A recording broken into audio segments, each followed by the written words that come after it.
पहले आमंत्रित कर रहा हूं श्रीमान अशोक कुमार जी सोनी वकील साहब को। वो है अपनी शंका रखें और तैयार रहें श्री अंकुर जैन, बड़ा बाजार, सागर, मध्य प्रदेश से। पूज्य गुरुवर के चरणों में बारंबार नमोस्तु। दोनों गुरुवर जी के चरणों में नमोस्तु।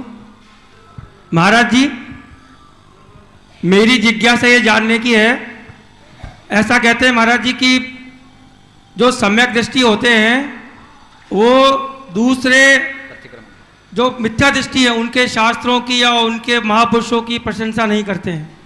और हमारे पुराने पुराण ग्रंथों में भी महाराज जी कभी भी है ना दूसरे मुनि महाराज, दूसरे जो पुरुष हैं उनके कोई कोर्ट नहीं किया कभी भी। परंतु महाराज जी आजकल हम प्राय देखते हैं कि जिनवाणी की बात समझाने के लिए जो मिथ्या दृष्टि है उनके पुरुषों की या उनके शास्त्रों की का सहारा लेते हैं। तो महाराज जी ऐसा करके हम उनकी प्रशंसा नहीं कर लेते हैं। देखिए, हमारे शास्त्रों में कभी भी इस तरह की पक्षपातपूर्ण बात नहीं कही। एक उक्ति है, पक्षपातो न मे वीरे न देशः कपिलादिषु युक्ति मत वचनम यस्य तस्य कार्यम परिग्रह। हम अनेकांत के उपासक हैं। हमारा भगवान महावीर से पक्षपात नहीं और कपिल आदि भगवान महावीर से भिन्न मत रखने वाले अन्य लोगों से द्वेष नहीं। जिनकी बातें युक्तिमान हैं वो हमें स्वीकार है। ये जैन धर्म का सार है। हम अपने पौराणिक आख्यानों को भी अगर पढ़े और अन्य संदर्भों को देखें तो तुलनात्मक रूप से कई बातें कही गई। हम अहिंसा की पुष्टि के लिए जो पूरी तरह अहिंसा में विश्वास नहीं रखते उन लोगों के द्वारा भी कथित अहिंसा परक बात का उल्लेख करते हैं, तो हम पुष्ट किसको कर रहे हैं, अहिंसा को कि हिंसा को? अहिंसा को कर रहे हैं। तो हम धर्म का समर्थन कर रहे हैं कि अधर्म का? बिल्कुल धर्म का ही कर रहे हैं महाराज। तो ये सही है कि गलत? जी हाँ। बोलो। नहीं महाराज, सही तो है। सही तो है कि सही है, हमें पूछना। तो कहाँ से आया? जी हाँ। नहीं, मिथ्यात्व का पोषण वाली अभी मिथ्यात्व सम्यक को बाद में आऊंगा। पहले मैं बोल रहा हूं कि हमने अहिंसा की पुष्टि के लिए किसी ग्रंथ का उल्लेख किया। हाँ। मैंने कुरान की बात की, पुराण की बात की, महाभारत की बात की, वेद की बात की। और मैंने कहा कि देखो भगवान महावीर ने जिस अहिंसा की बात कही है, ये अहिंसा के गीत ये लोग भी गाते हैं, वहां भी कहें। तो हमने अहिंसा को पुष्ट किया या अहिंसा को? अहिंसा को किया। तो ये सही किया कि गलत? वो सही किया महाराज। तो ये धर्म है कि अधर्म? धर्म ही है महाराज। तो इसको मिथ्या तो कैसे कहेंगे?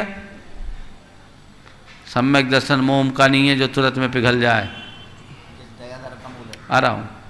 सम्यक दर्शन मोम का नहीं है जो पिघल जाए। हम अगर खोटे मार्ग को अच्छा कहें तो हमें दोष है, अधर्म को धर्म कहें तो दोष है, पाप को परमार्थ कहें तो दोष है। लेकिन यदि किसी की अच्छी बात को लेकर हम अपने लोगों को प्रेरित करें तो कोई दोष नहीं। हम प्रशंसा किसकी कर रहे हैं? मूलभूत धर्म की कि अधर्म की? केवल कोट करने के लिए कोट करना गलत है, पर कोट करके सामने वाले के हृदय को परिवर्तित कर देना हमारा धर्म है। जी हाँ। इसलिए हम अपने पुराणों को, आख्यानों को देखेंगे तो इस सब चीज़ों से भरे पड़े। और एक बात और ध्यान रखना, एक होता है तत्वोपदेश और एक होता है धर्मोपदेश। तत्वोपदेश विशिष्ट गूढ़ तत्व के प्रति अभिरुचि रखने वाले स्वाध्यायशील लोगों के बीच होता है, और धर्मोपदेश आम प्राणियों के बीच होता है, जिसे कुत्ता बिल्ली भी सुन सके। तो धर्मोपदेश में हमारा केंद्र मानवीय मूल्य होते हैं। हम उन्हें केंद्रित करके अपनी बात को करते हैं ताकि हम जैन धर्म को जन धर्म बना सकें। और यदि हम ऐसी संकुचित दृष्टि रखेंगे तो ऐसे ही सिमट रहे हैं, कहीं के नहीं रहेंगे। मैंने जो कारिका आप सबके बीच रखी, ये हमारे जैनाचार्यों की उदार मानसिकता का स्पष्ट उदाहरण है। पक्षपातो न मे वीरे नदेशः कपिलादिषु युक्तिमत वचनम यस्य तस्य कार्यम परिग्रह। मैं समझता हूं अब ज्यादा विवेचना की आवश्यकता जी हाँ। नहीं। एक थोड़ा से महाराज आगे आगे नेक्स्ट। श्री ये जो अन्य अंकुर लोग होते जैन हैं ना महाराज, आगे। बड़ा बाजार सागर से और तैयार रहे श्रीमान महेंद्र कुमार जी जैन नोएडा से। मुनिदय के चरणों में त्रिवार नमोस्तु। महाराज श्री, मेरी जिज्ञासा ये है कि मैं ऐसे क्या कार्य करूं कि मुझे इतना पुण्य बंध हो कि मैं गुरु महाराज के चरणों का पाठ प्रक्षालन कर सकूं, उनको आहार दान देने का सौभाग्य प्राप्त कर सकूं। बहुत अच्छा सवाल किया है। ऐसा पुण्य बंद करूं कि गुरु महाराज के पाद प्रक्षालन कर सकूं, आहार दान दे सकूं। थोड़े दिन गुरु की शरण में चले जाओ, पाद प्रक्षालन करना, आहार दान देना का सौभाग्य तो मिलेगा ही, इतना पुण्य बढ़ेगा कि खुद पाद प्रक्षाल करवा लो और आहार दान ले सको, ये भी सौभाग्य मिल जाएगा। शरण और संपर्क में आने की जरूरत है। जब सन्निधि में आओगे तो जीवन में परिवर्तन होता है, समझ गए? तो हमें जब मौका मिले तब ये लाभ लें और जब तक ना मिले तब तक अनुमोदना अवश्य करें। महाराज श्री, आचार्य श्री के पाठ प्रक्षालन, उन्हीं की बात कर रहा हूं। कुछ दिन उनकी शरण में रहो। श्रीमान हम उनकी शरण में आए तो देखो हमको कहां पहुंचा दिया। अभी तो गुंजाइश है तुम्हारी, अभी पूरी गुंजाइश बची है, इसलिए बहुत कुछ बचे हो। श्रीमान महेंद्र कुमार जी जैन नोएडा से और तैयार रहे श्रीमान धर्मचंद जी जैन अजमेर से। नमोस्तु महाराज श्री। महाराज श्री, किसी किसी मंत्र में ओम ह्रीम अरहम बोला जाता है और किसी किसी मंत्र में ओम ह्रीम ही बोला जाता है। इन दोनों में क्या फर्क है? अलग अलग मंत्रों में अलग अलग बीजाक्षरों का प्रयोग किया जाता है, उस मंत्र के हिसाब से करना चाहिए। श्रीमान धर्मचंद जी जैन अजमेर से और तैयार रहे अंकित जैन बड़ा बाजार सागर से। गुरुदेव के चरणों में कोटि कोटि नमन। गुरुदेव, एक जगह वो होती है जहाँ एक शपथ संदेहना पूर्वक अपना देह का त्याग करता है। दूसरी जगह वो होती है जहाँ उसका देह का विसर्जन किया जाता है या अग्नि संस्कार किया जाता है। मेरी जिज्ञासा गुरुवर यह है कि उसमें समाधि स्थल हम किसको मानेंगे? बहुत अच्छा सवाल। जहाँ छपक की अंतिम श्वास पूरी हुई, सच्चे अर्थों में वही समाधि स्थल है। आपने जहां उनका दाह संस्कार किया उसे निषीदिका कहा जा सकता है, वो संस्कार स्थल है। भगवान के निर्माण स्थल कहाँ मानते हैं? हाँ, सीकर के ऊपर जाना। तो जहां निर्माण होता वहां कि जहां संस्कार होता वहां? जहाँ निर्माण होता है भगवान में और हम लोगों में अंतर है। भगवानों का वनों में निर्माण हुआ तो वहीं संस्कार हो गया, वहीं संस्कार है, उसमें अंतर नहीं। लेकिन आज पंचम काल है, हम मुनियों को वनों की जगह वनों में रहना पड़ता है, इसलिए संस्कार स्थल अलग हो जाते हैं। तो एक्चुअल में समाधि स्थल क्या है? जहाँ समाधि हो। एक बात बोलूं थोड़ा हटके, ज्ञान सागर यहाँ के संदर्भ में इतनी कहूँ कि ज्ञान सागर जी महाराज की वास्तविक समाधि स्थली कौन सी जगह है? वो नशिया।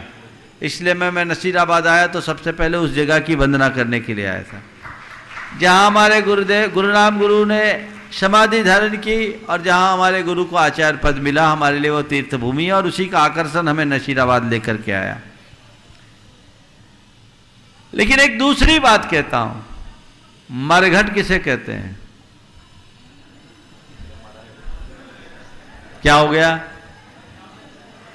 मरघट किसको बोलते हैं?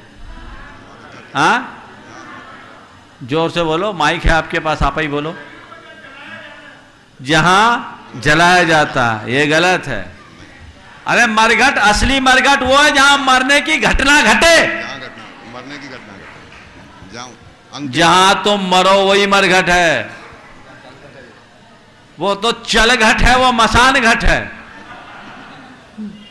इसलिए तुम घर में रहते हो, वो मरघट है ये समझो तो वैराग्य जीवित रहेगा। तुम्हारा मकान ही मरघट है। और बोलो, इस सभा में एक भी व्यक्ति ऐसा है जिसका 150 साल पुराना मकान हो और आज तक कोई मरा ना हो?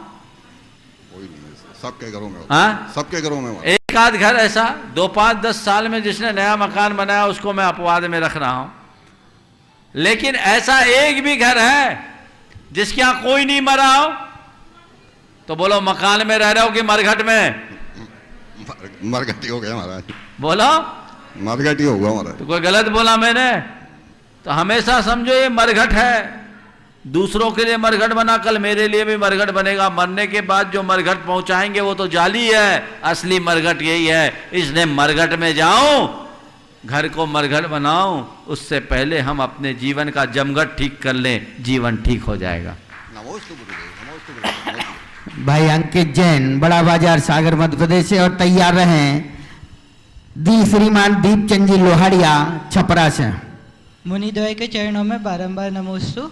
मुनिश्री, मेरा प्रश्न ये है कि जब हम पुराण पढ़ते हैं तो उसमें नगर का विस्तार दिया रहता है, ऋतुओं का बहुत ज़्यादा विस्तार दिया रहता है, तो उससे हम क्या अर्थ निकालें? हमारे लिए वो किस? देखो, हमारे यहाँ जो पुराण साहित्य लिखा है, ये धर्म ग्रंथ होने के साथ साथ एक साहित्य ग्रंथ भी। और एक युग था जब किसी धर्म, दर्शन, संस्कृति की प्रतिष्ठा के लिए उसकी साहित्यिक प्रतिभा भी देखी जाती थी। किस परंपरा का साहित्य कितना पुष्ट है, उस हिसाब से उनको नंबर मिलते थे। समझ गए? तो उस युग में काव्य कौशल दिखाने के लिए हमारे आचार्यों को भी अपने धर्म ग्रंथों में 9 रसों का वर्णन करना पड़ा, उन बातों को पुष्ट करना पड़ा, ताकि हम धर्म ग्रंथ के साथ साहित्य भी रखें। अभी हम अपने आज से 25 साल पहले, 30 साल पहले देखें, जब सोशल मीडिया और मल्टीमीडिया का युग नहीं था, तब उपन्यास का युग था।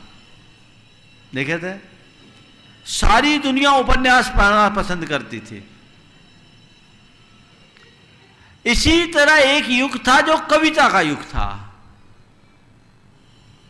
उस काल में हमारे जो लोग थे वो काव्य कला के पारखी होते थे और काव्य कला के प्रति बड़ी गहरी रुचि रहती थी। तो हमारे आचार्यों मुनियों को धर्म का उपदेश देने का लक्ष्य था और उसे सर्वव्यापी बनाने का ध्येय था। तो जिस युग में लोग जिस भाषा में जाने उस भाषा में साहित्य रचा, तो उससे जैन साहित्य की गरिमा बढ़ी और समाज का वो वर्ग भी हमारे ग्रंथों को पढ़ने के लिए उत्साहित हुआ जिसे धर्म से रुचि कम थी, साहित्य से रुचि ज्यादा थी। समझ गए? एक जब उपन्यास का युग था, हम तीर्थंकरों के पुराण लोगों के सामने रखे तो वो रुचि से नहीं पढ़ते थे, पर एक उपन्यास किसी तीर्थंकर के जीवन चरित्र पर रख दो तो लोग बिल्कुल लट्टू हो जाते थे। भगवान महावीर पर अनुत्तर योगी महावीर वीरेंद्र जैन ने लिखा एक उपन्यास, लोग रम गए। आज भी हम भगवान के चरित्र को बताए पुराण पढ़ने में तुम्हें दिक्कत होगी, लेकिन भगवान महावीर के या किसी भी तीर्थंकर के चरित्र पर एक डॉक्यूमेंट्री बना दे तो आसान है। तो इस समय काल के अनुरूप प्रवर्तन होता रहा है।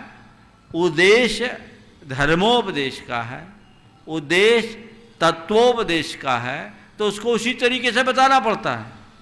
आज हम पुरानी शैली में प्रवचन दे, सुनोगे? हाँ बोलो, नहीं सुनेंगे। क्या हो गया? संस्कृत प्राकृत में गाथाएं सुनाने लगे। अतनंतर गौतम स्वामी ने सम्राट श्रेणिक से कहा कि जम्बूद्वीप के भरत दक्षिण में भरत क्षेत्र में तो तुम लोग क्या कहोगे महाराज, कौन सा पुराण माच रहे? तो हमें कहना क्या है? वही बात कहनी है, पर तुम्हारी भाषा में कहनी है जो सीधे तुम्हारे जेहन में उतर जाए। तो समय काल के अनुरूप तत्व के प्रतिपादन में अंतर रहा है, तरीके में अंतर रहा है, तत्व तो वही रहा है, इसलिए इसमें ज्यादा दिमाग लगाने की जरूरत नहीं। नमस्ते महाराज। श्रीमान दीपचंद जी लोहाड़िया, छपरा से। और तैयार रहें कुमारी अंकिता सेठी, नसीराबाद से। नमोस्तु महाराज जी, नमोस्तु नमोस्तु नमोस्तु। माता पिता अपने बच्चों की परवरिश कैसे करें कि बच्चे आदर्श बच्चे बन सके? क्या बच्चा या बच्ची की परवरिश एक जैसी करनी चाहिए या बच्ची के प्रति ज़्यादा ध्यान देना चाहिए? मैं आपसे कहूँगा कि बच्चा आदर्श बने। आपने बहुत अच्छी भावना भाई, हर माँ बाप चाहता है कि मेरा बच्चा आदर्श बने, पर हम हर माँ बाप से कहना चाहूँगा आदर्श माँ बाप का बच्चा ही आदर्श बनेगा। इसलिए आप बच्चों की परवरिश चाहते हो अच्छी और उन्हें आदर्श बनाना चाहते हो, तो सबसे पहले बच्चों के लिए आप आदर्श बने। अपना जीवन व्यवहार ऐसा बनाएं कि तुम्हें देख करके तुम्हारा बेटा कहे मेरे बाप से अच्छा इस दुनिया में कोई इंसान नहीं है, मेरी माँ से अच्छी कोई औरत नहीं है। अगले जन्म में अगर मुझे मेरे लिए कोई पिता मिले तो यही पिता मिले, अगले जन्म में कोई माँ मिले तो यही माँ मिले। ऐसा बन जाओ तो तुम्हें बच्चों को कुछ कहने की जरूरत नहीं है। लेकिन खुद तो रहते हो कंस की तरह और बेटे को चाहते हो श्रवण कुमार बने, कहां संभव? तो हम आपको आज कुछ टिप्स देते हैं। अगर आप अपने बच्चों के भविष्य को सुधारना चाहते हैं, 4 बातों को ध्यान में रखिए। सबसे पहले बच्चों के लिए एक श्रेष्ठ उदाहरण बने, वो आपके आदर्शों का अनुकरण करे। अगर वो माँ बाप मेरी नजर में बहुत ऊंचे हैं जिनके बच्चों से पूछा जाए तुम्हारा रोल मॉडल कौन है, तो कहे मेरे पिताजी। है इस सभा में एक भी व्यक्ति जिसका बच्चा कहे कि मेरा रोल मॉडल मेरे पिताजी हैं, मेरे पिताजी से अच्छा इस धरती पर कोई नहीं है? देखो एक हाथ उठ रहा है, बिल्कुल 2 हाथ उठा है। सारे हाथ उठने चाहिए थे, 2 उठे, मतलब दुर्लभता है। ये जिसने पा लिया उसके बच्चे के जीवन में कोई दाग नहीं लगेगा। दूसरी बात, बच्चों के भावनाओं का ख्याल रखें, भावनाओं को कुचले नहीं और उनकी हर भावना की पूर्ति भी ना करें। माँ बाप कह दिया ना अच्छी भावनाएं तो भी दबा दिए, नहीं, बच्चों की अच्छी भावनाओं का सदैव आदर करें। मेरे संपर्क में एक डॉक्टर दंपति, मैं मध्य प्रदेश में था, डॉक्टर दंपति की इच्छा हुई कि हम लोग महाराज के दर्शन करूं, रविवार का दिन है। उनके घर से 50 किलोमीटर दूर एक स्थान पर हम थे। वो अपनी गाड़ी से निकलने वाले थे। बेटी उनकी थी जिसका 10th का बोर्ड एग्जामिनेशन था, संडे का दिन था, मंगलवार को उसका पेपर था, एग्जाम चल ही रहे थे। बेटी बहुत अच्छी थी। बेटी ने कहा कि पापा मैं भी चलूँगी। पिताजी ने कहा बेटे तुम्हारा एग्जाम है, मंगलवार को पेपर है, तुम्हें नहीं चलना है, तुम यहीं रहो, पूरा दिन खराब हो जाएगा, हम जाएंगे, 1.5 घंटा आने में, 1.5 घंटा जाने में, 4-5 घंटे लग जाएंगे, 1-8 घंटे महाराज के पास लगेंगे, तुम पढ़ाई करो। पापा आप चिंता मत करो, महाराज के दर्शन मिल जाने से मेरा उत्साह और बढ़ेगा और मैं अच्छी पढ़ाई करूंगा, प्लीज पापा मुझे चलने दे। कह दिया ना तुम्हें नहीं जाना। अब बाप ने कह दिया तो बेटी क्या करेगी, चुपचाप मायूस होकर बैठ गई। उसके बाद 50 किलोमीटर की कुल दूरी थी, 22 किलोमीटर चल दिया था उस शख्स। उसके दिमाग में उस बेटी का चेहरा घूमता रहा और मन में एक विचार आया कि मेरी बेटी ने कभी मुझसे जिद नहीं की, वो अपना परफॉर्मेंस अच्छा रखती है, आज मैंने उसकी भावनाओं को दबाकर ठीक नहीं किया, मुझे बेटी को ले आना चाहिए था, बेटी को ले आना चाहिए था, बेटी को ले आना चाहिए था। और 22 किलोमीटर तक उसके मन में अंतर्द्वंद चला। गाड़ी रिवर्स किया, बेटी के पास पहुंचा, कहा बेटी सॉरी, हम तुम्हें लेने आए, चलो तुमने ठीक कहा था कि महाराज के दर्शन करने के बाद मैं और अच्छा परफॉर्मेंस कर सकूंगी, चलो महाराज के दर्शन करने के लिए।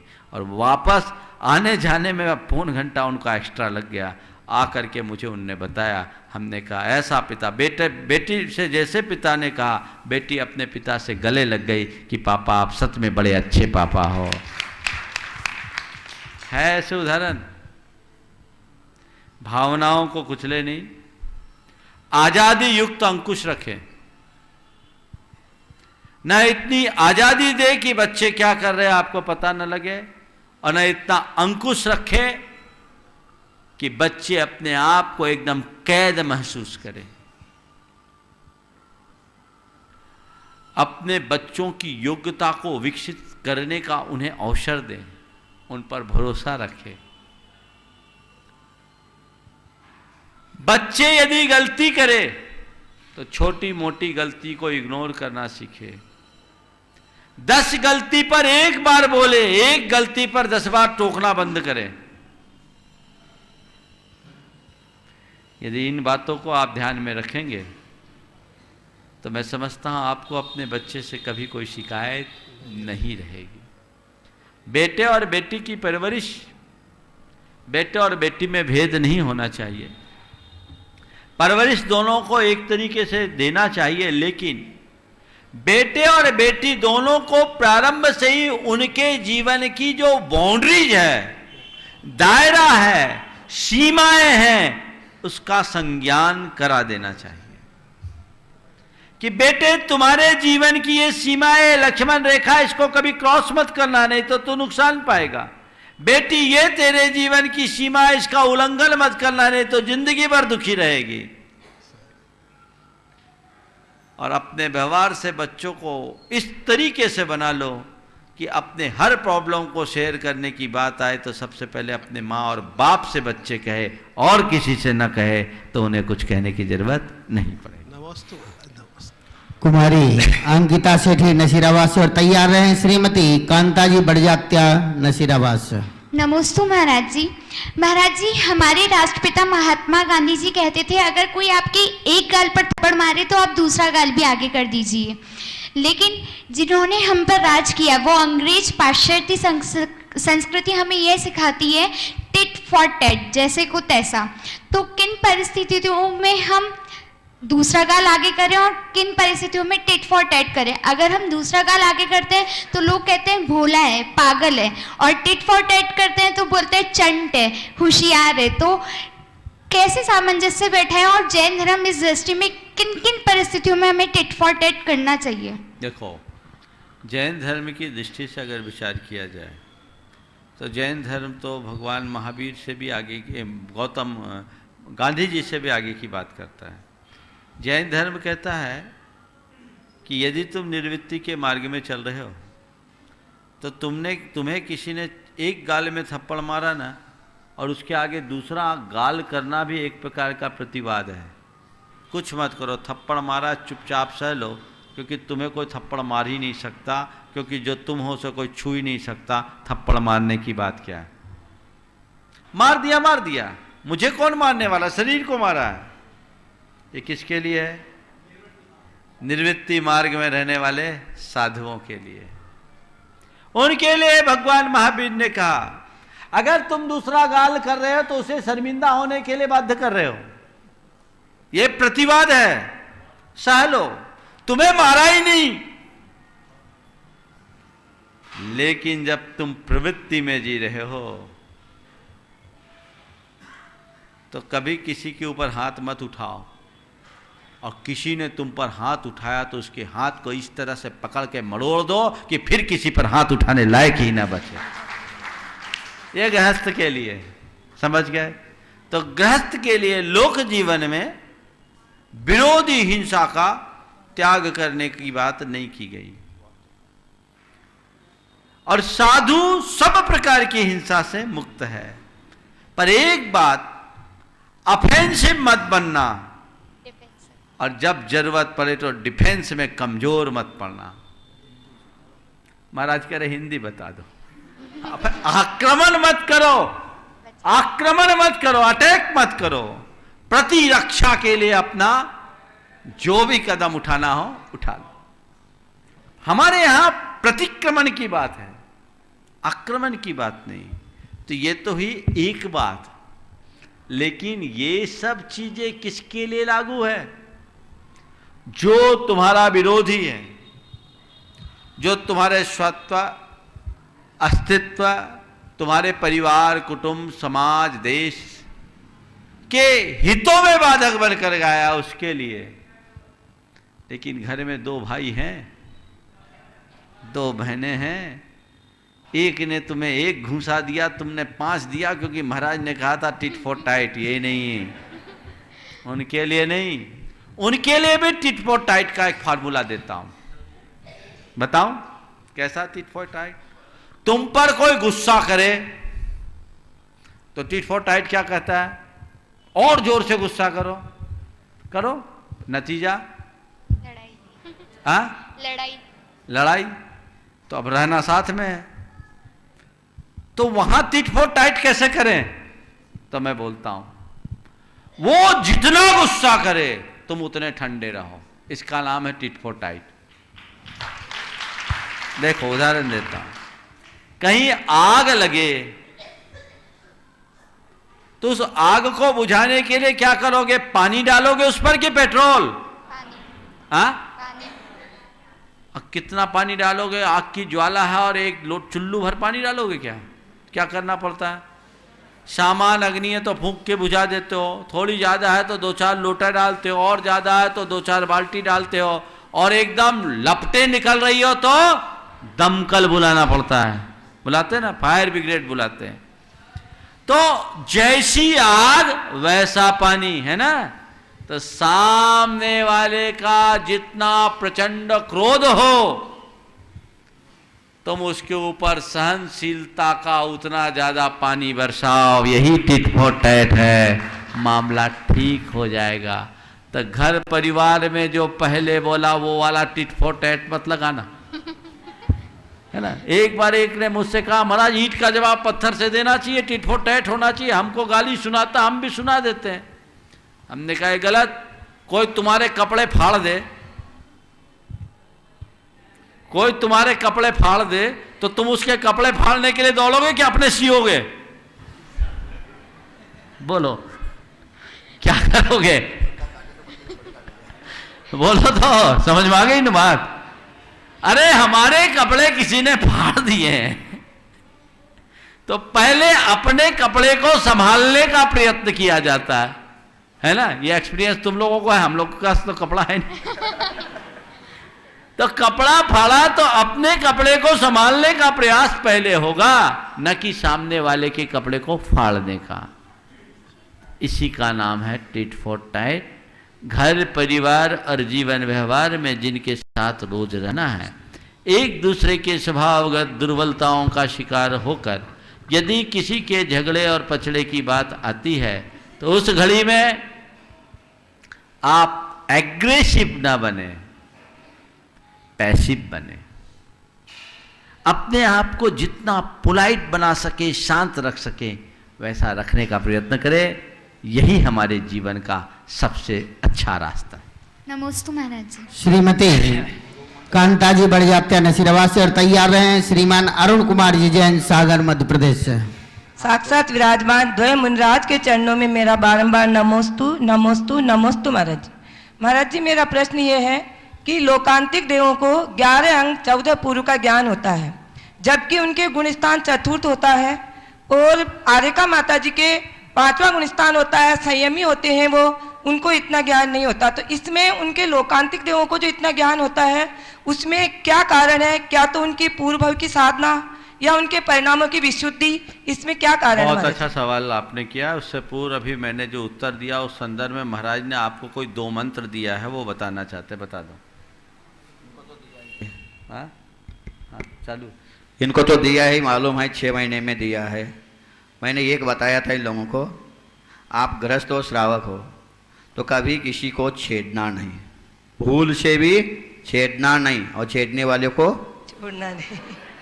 चलो एक। और दूसरा ये दिया था, जब कभी घर में लड़ाई झगड़ा हो जाए, कोई तुम्हें मारने आ जाए, गाली देने आ जाए, कुछ भी करने लगे, तो क्या कहा था कौन मंत्र? कोई कुछ भी कहे सुनता नहीं, अरे पागल है क्या, आपने अब सामने वो शांत हो जाएगा, 1 मिनट में शांत हो जाएगा। बहुत सुंदर मंत्र है, बहुत उपयोगी मंत्र है। चलिए, बहुत सुंदर। चलिए, आपने एक बहुत अच्छा सवाल किया। हमारे यहाँ आयरिकाएँ 11 अंग 9 पूर्ण को धारण करती है। 10वें पूर्व में प्रवेश वीतरागी मुनिराजों को ही होता है, लेकिन आगम के विधानानुसार लौकांतिक देवों को 14 पूर्व का धारी बताया। उसकी वजह, लौकांतिक देव कौन बनता है? वीतरागी मुनिराज ही बनते हैं। हाँ, 24 घंटे 12 भावनाओं में निमग्न रहने वाले मुनिराज ही बनते हैं। तो उनके पूर्व भाव का संस्कार देव पर्याय में भी उन्हें देवर्षि जैसा सम्मान प्रदान कर देता है और वो उच्च स्थान को प्राप्त कर लेते हैं। तो ये इस बात का प्रतीक है कि यदि हमने ठीक ढंग से साधना की तो हमारी आत्मा की पात्रता इस तरह से उद्घाटित होती है कि भवांतर में बिना पुरुषार्थ के भी बहुत बड़ा लाभ हमें प्राप्त हो सकता है। कोई जरूरी नहीं कि 14 पूर्व का धारी ही लौकांतिक बने, आज के युग में भी लौकांतिक बना जा सकता है। अगर वीतरागी मुनि की साधना है तो लौकांतिक बन सकते हैं। हमारे गुरुदेव जैसे मुनिराज आगे चलकर लौकांतिक ही बनने वाले हैं। और वहां जाते ही उनकी आत्मा में नया उन्मेष प्रकट होगा और वह 14 पूर्व के धारी हो जाएंगे। ये मत सोचना कि नौकांतिक चौथे काल में होते, पंचम काल में भी होते हैं। आचार्य कुंद भी कहते हैं, आचार्य कुंद कहते हैं, अज्य वितिरियन शुद्धा अप्पा झाऊन लहद इंदत्तम लोयंती देवत्तम तत्वजुदा निव्वदिम जंती। आज भी रत्नत्रय से विशुद्ध मुनिराज अपनी आत्मा का ध्यान करके इंद्रत्व को प्राप्त करते हैं, लौकांतिक पने को प्राप्त करते हैं, देवत्व को प्राप्त करते हैं और वहाँ से च्युत होकर के निर्वाण को पाते हैं, यानी एक भवावतारी होते हैं। तो ये संस्कार हमारे हो जो भवांतर में हमें पार लगा। नमस्ते महाराज जी, नमस्ते। श्रीमान अरुण कुमार जी जैन सागर मध्य प्रदेश से, और तैयार रहें श्रीमती निधि जमोरिया नसीराबाद से। नमोस्तु महाराज।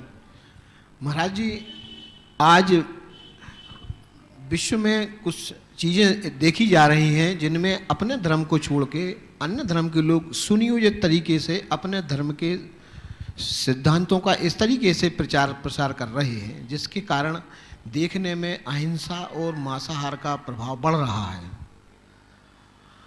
आज इस प्रभाव को रोकने के लिए हम जैनियों को क्या करना चाहिए? अहिंसा और मांसाहार का प्रभाव पड़ रहा है कि हिंसा और मांसाहार का प्रभाव बढ़ रहा है? सॉरी महाराज जी, हिंसा और मांसाहार का प्रभाव बढ़ रहा है और उसका प्रभाव अपने देश में इसके लिए क्या करना चाहिए? बहुत अच्छा सवाल किया है। देखिए, मैं तो वर्तमान के युग को एक बहुत अच्छे युग के रूप में देख रहा हूँ और आज विश्व में जितनी तेज़ी से अहिंसा और शाकाहार का प्रभाव बढ़ा है और बढ़ रहा है, आज से 25 साल पहले ऐसा नहीं था। आपको सुनकर के बड़ी प्रसन्नता होगी कि अमेरिका में 25 लाख से ज़्यादा लोग शाकाहारी हो गए जो अमेरिकन्स थे। वहाँ कुछ संस्थाएं, पेटा जैसी संस्थाएं इस तरह का प्रचार प्रसार कर रही है। वहाँ वीगन लोगों का भी चलन बढ़ गया है, जो शाकाहार से भी ऊपर उठ गए, जो कोई पशु उत्पाद दूध आदि का प्रयोग नहीं करते। तो प्रभाव बढ़ रहा है। आवश्यकता है अहिंसा मूलक जीवन शैली को ठीक ढंग से प्रचारित करने की। हमें एक बात को हमेशा ध्यान रखना है, धर्म की व्याख्या युगानुरूप करनी है।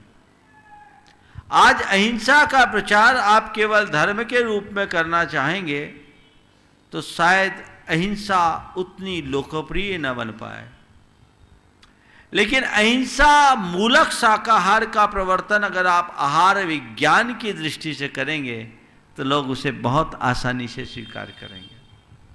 तो हमें चाहिए कि हम अपने खान पान की शुद्धि कैसे रखें, उसे बड़े वैज्ञानिक तरीके से लोगों तक प्रवर्तित करें। जैनियों की एक कमी रही कि हमने अपने धर्म को नितांत वैयक्तिक बनाया और आगे भी बढ़ाया तो अपने मंदिर तक सीमित कर लिया। अपने मूलभूत तत्व को यदि हम ठीक तरीके से प्रसारित करें तो विश्व के कोने कोने में लोग जैन धर्म को अपने अपने तरीके से अपनाने में समर्थ हो सकेंगे, लोग अपनाएंगे। तो हमें धर्म की जटिलता को नहीं, उसके वास्तविक स्वरूप को सरल तरीके से लोगों तक पहुंचाना चाहिए। जो हमारे मूल तत्व में अहिंसा तत्व है उसे लोगों को ठीक तरीके से बताया जाए तो जैन धर्म की प्रभावना जरूर बढ़ेगी। श्रीमती निधि जमोरिया नसीराबाद से तैयार हैं श्रीमान सुजीत कुमार जी गदिया नसीराबाद से। द्वय मुनि के चरणों में बारंबार नमोस्तु नमोस्तु नमोस्तु। मुनिश्री, वेदी पर अरहंत परमेष्ठी और सिद्ध परमेष्ठी की प्रतिमा के साथ साथ आचार्य, उपाध्याय या साधु परमेष्ठी की मूर्ति भी विराजमान की जा सकती है? शास्त्र में वर्णन तो आता है पंच परमेष्ठी की प्रतिमा का, पर इसकी अलग से परिपाटी देखने को नहीं मिली कि अरहंत की वेदी में ही पांचों परमेष्ठी एक साथ मिले। गुना के एक मंदिर जी में सुनिए प्रतिमा विराजमान है। सुनिए, आपका उत्तर दे रहा हूँ। हमारे यहाँ पंच परमेष्ठी की प्रतिमा बनाने का निषेध नहीं, लेकिन हम पिछले 2500 वर्षों के इतिहास को देखते हैं जिसमें लगभग 2200 वर्ष तक के पुरावशेष मिलते हैं, प्राचीन प्रतिमाएं भी मिलती हैं। उनमें अरहत प्रतिमा और सिद्ध प्रतिमा हमें बहुलता से मिली। आचार्य, उपाध्याय और साधु की स्वतंत्र प्रतिमाएं हमें देखने को बहुत कम मिली।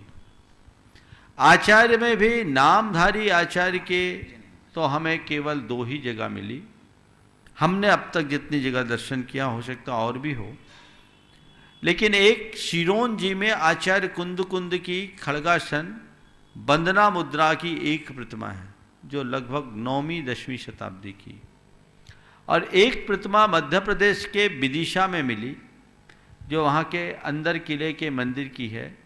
वहाँ महाकीर्ति मुनिराज की भी खड़गासन में ऐसे हाथ में पिच्छी लिए हुए वंदना मुद्रा में है और उनके ऊपर अरहंत भगवान की प्रतिमा अंकित है। ये दोनों मूल वेदी में नहीं मिली, अलग से मिली। तो ये 2 प्रतिमाएं हमें देखने को मिली।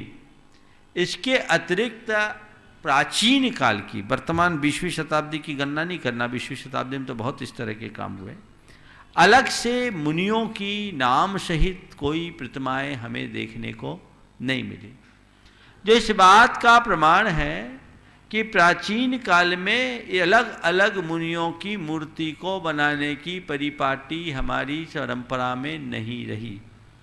और ये बहुत अच्छा हुआ, क्योंकि भगवान महावीर के निर्वाण के उपरांत गौतम स्वामी से लेकर वर्तमान तक कितने आचार्य हुए, हम कितने की तस्वीरें बनाते हैं, कितनी की मूर्तियां बनाते हैं और किसको किसको पूजते हैं। ये बताओ, हिंदुस्तान में गौतम स्वामी से बड़ा कोई गुरु है? कहाँ कहाँ मूर्ति देखी आपने गौतम स्वामी की? नहीं। हाँ, कहाँ?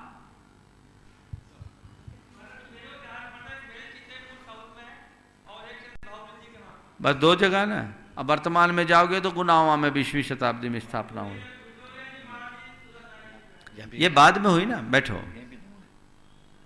मैं 20वीं शताब्दी की बात नहीं करता, प्राचीन काल में क्या मंगलम भगवान वीरो मंगलम गौतमो गनी मंगलम कुंद कुंदारियो जैन धर्मोस्तु मंगलम कहने वालों को गौतम स्वामी के प्रति आस्था नहीं थी? उनकी प्रतिमा क्यों नहीं विराजी? इसलिए कि हमारे मूल आराध्य 24 तीर्थंकर ही हैं। अगर ऐसे जने जने को आराध्य बना देते हैं तो जैनियों की भी वही दुर्दशा होती जो बहुदेवतावाद के कारण हिंदू परंपरा की हुई। छिन्न भिन्न हो जाते, बढ़ जाते। डॉक्टर बलदेव उपाध्याय हुए एक बहुत बड़े प्राच्य विद्या के विशारद। उनने एक ग्रंथ लिखा धर्मशास्त्रों का इतिहास, 7-8 वॉल्यूम है, मैंने उसे पढ़ा था। उसमें उन्होंने लिखा कि जैन धर्म जो अक्षुण्ण बना रहा वो बहुदेवतावाद से बचने के कारण ही बना, और दूसरी परंपराएं छिन्न भिन्न हो गई बहुदेवतावाद के कारण हुई। तो अलग से वेदियों पर इनकी प्रतिमा स्थापित करने की प्राचीन परंपरा हमारे यहाँ नहीं रही। आज प्रवर्तित करना मेरी दृष्टि में भविष्य के लिए खतरा है।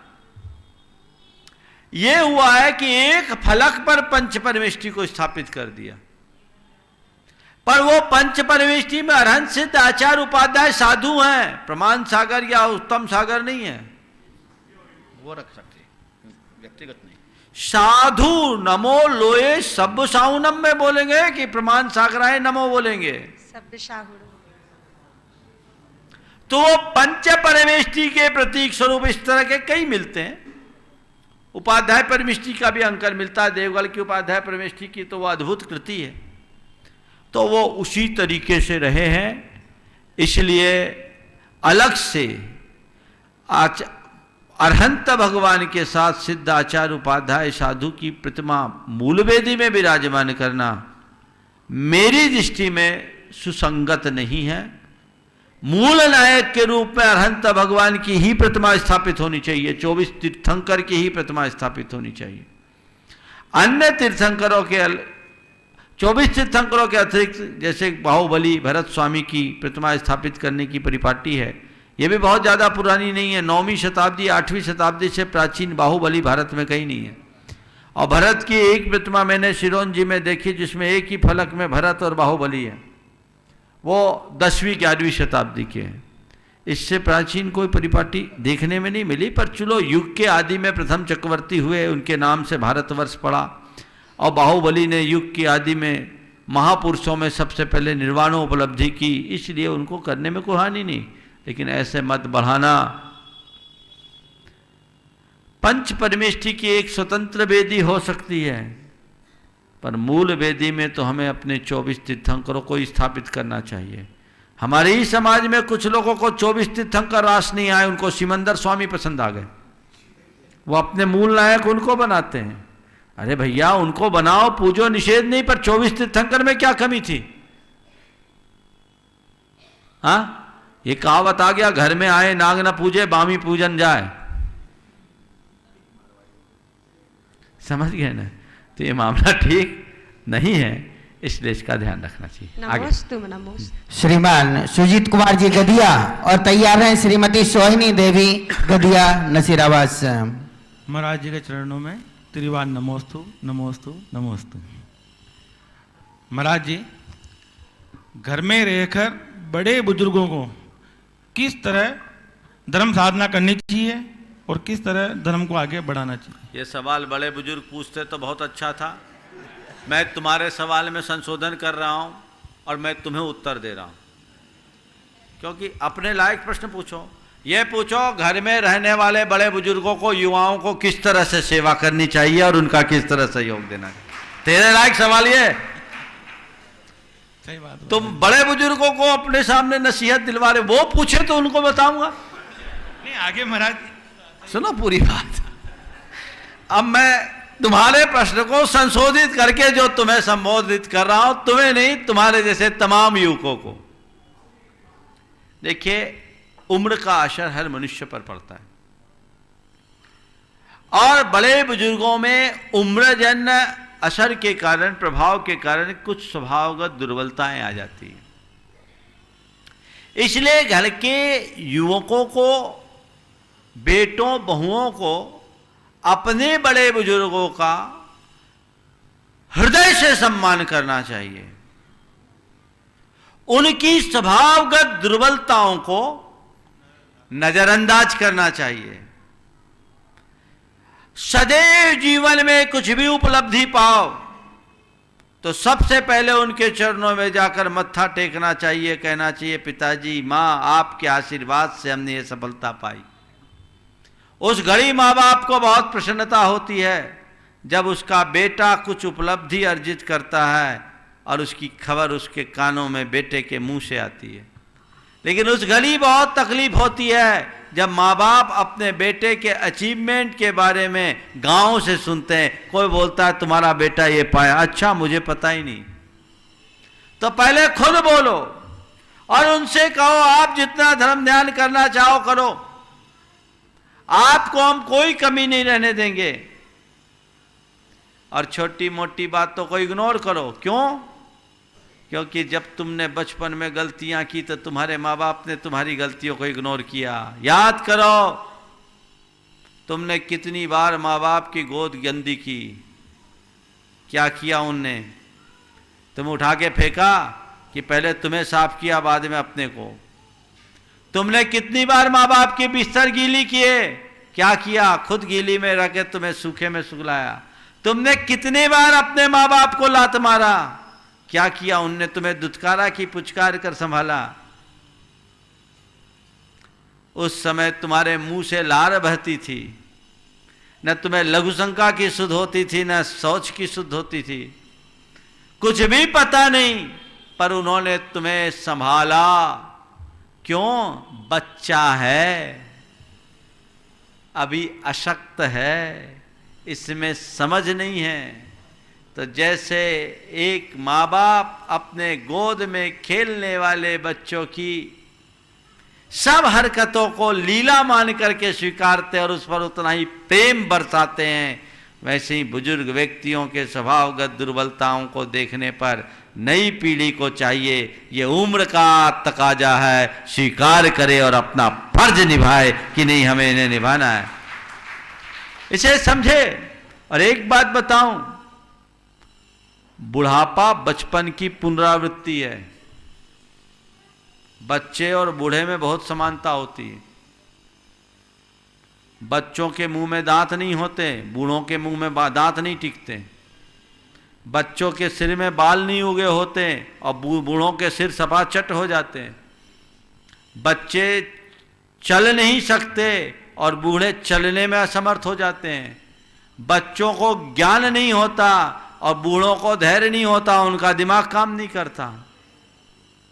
बच्चों को भी चलने के लिए सहारा चाहिए तो बूढ़ों को भी चलने के लिए सहारा चाहिए। तो ये मानो ये बुढ़ापे में इनका बचपन लौटा है और मेरे ऊपर मेरे बचपन में जो कर्ज था उसे चुकाने का अवसर आया है। और उत्साह से चुकाओ तो कभी किसी माँ बाप की आंखें गीली नहीं होगी। लेकिन आज की नई पीढ़ी की क्या दुर्दशा बताऊं, तुम्हारी तो आंखें गीली करने की आदत सी बन गई है। जब छोटे थे तो बिस्तर गीली करते थे, अब आंखें गीली करते हो। सोचो क्या कर रहे हो। वो संतान बड़ी नालायक संतान है जिसकी वजह से उनकी माँ बाप को आंखें गीली करने पड़े। संतान को इस लायक बनना चाहिए जिसे देखकर माँ बाप का सीना फूले, आंखें चौड़ी हो जाए, ऐसा लायक बनो।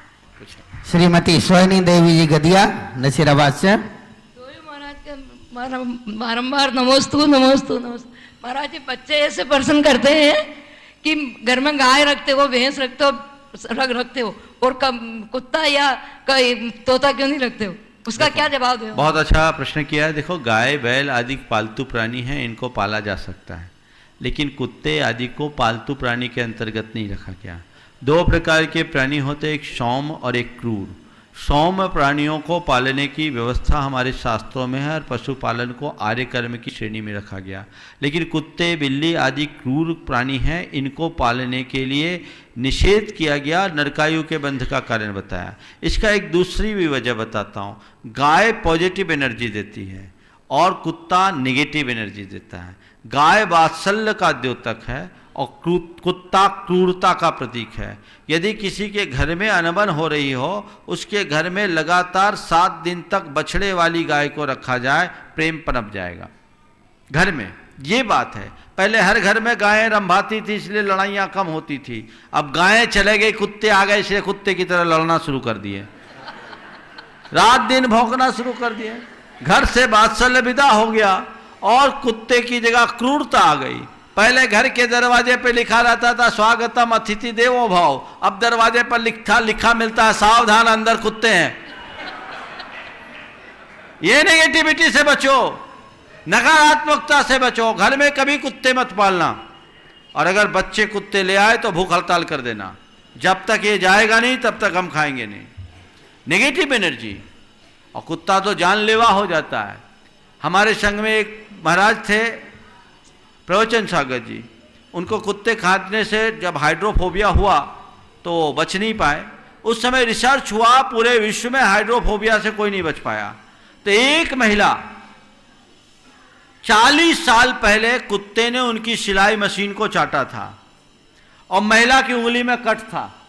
उसने सिलाई मशीन कट के साथ चलाया, उसके शरीर में कुत्ते का लार्वा गया और 40 साल बाद हाइड्रोफोबिया हुआ और वो मर गई। इतना खतरनाक है कुत्ता। सांप का कांटा बच जाए और कुत्ता का कांटा अगर हाइड्रोफोबिया हो गया तो 72 घंटा से ज्यादा नहीं बच सकता। इसलिए कुत्ता बिल्ली आदि पालना अधर्म है। गाय पालो, घर घर में गाय हो तो वात्सल्य बढ़ते रहेगा। हमारे गुरुदेव तो आचार्य वीरसेन महाराज को कोट करते हुए हमेशा कहते हैं, या श्री सा गौ, जो भी समृद्धि है वो गाय में है, इसलिए गाय पालिए। समय आप सबका हो गया। जिसके घर में कुत्ता बिल्ली हो उसके घर में हार नहीं। हाँ, जिसके घर में कुत्ता बिल्ली चौका मत लगाना, उसका घर शुद्ध नहीं है। बढ़िया, बजाओ ताली। हम लोग हार नहीं देते हैं।